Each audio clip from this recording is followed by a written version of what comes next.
Magandang araw guys. May i-share lang akong video tungkol sa pusa. Ang kulit niya kung saan siya natutulog at nagpapahinga. Tignan nyo to.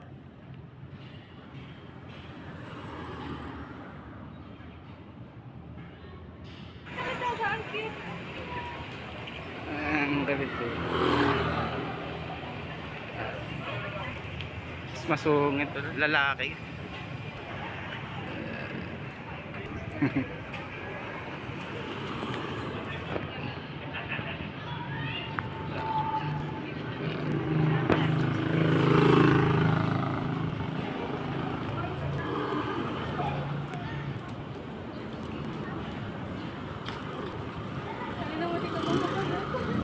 injection naman lahat yan. Kinukuha tapos na-injection.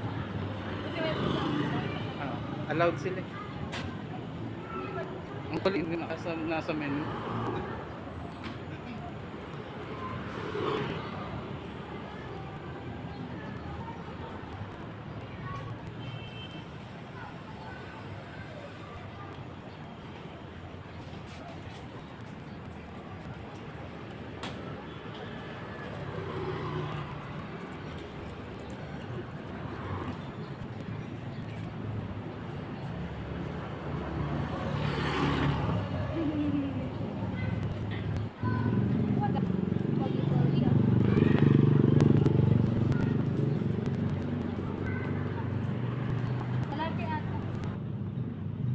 Dapat yung mga ganitong mall sinusuportahan kasi may pakialam sila sa mga hayop katulad nito, pusa.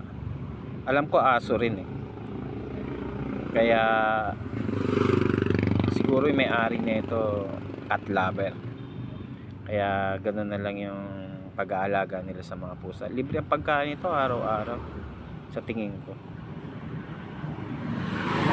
Lalaki. Laki. Ano yun?